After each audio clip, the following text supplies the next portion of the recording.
So we talked before on another video about going under contract, but let's take a little bit of a deeper dive into what it means when your lender has to send your file to underwriting.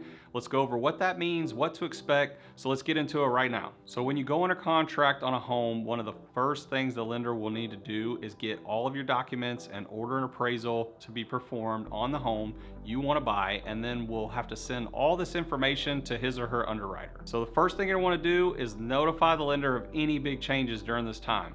The underwriter's job is to go through the entire file to make sure that there's not any missing documents and that all the loan conditions have been met. What you can do to help during this time is to not make any major life changes, but if you are going to have some major life changes happening, the next best thing you can do is to let the loan officer know so that he can get with the underwriter and figure out what your options are and how to move forward. So we want to think about things like job changes, marriages, divorces, anything like that going on that they may need to know about. So the more specifics around this you can give them and the earlier on you can let them know will help with the process. The next thing, I think we've talked a little bit about this before, but during this time your file is going under underwriting, you will not want to make any big purchases, which can include things like a new car, new washer and dryer for the home, new furniture for the home, things like that. Why? Because your credit score can drop and your debt ratio can rise, and if those things happen, it can cause the underwriter not to be able to want to sign off on your loan package.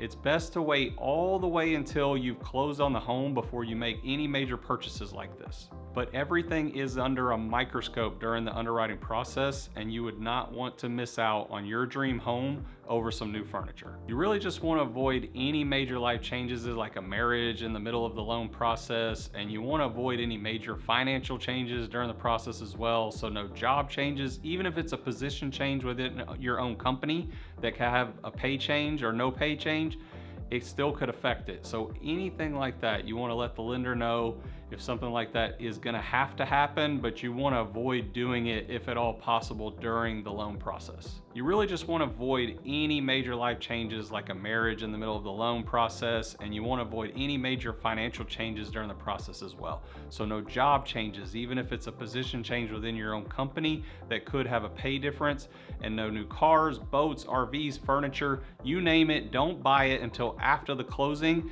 And if something like a job change has to happen, be sure to let us and the lender know as soon as possible so that we can get documentation and bring that in front of the underwriter and see if they can figure out a way for you to move forward. So that's it. I know this was a short video, but this video covers a super crucial part of the loan process that can be the difference between you getting the home of your dreams and going back to square one. I hope you got some helpful tips out of this, and we look forward to seeing you on the next video and on to the path of getting your dream home.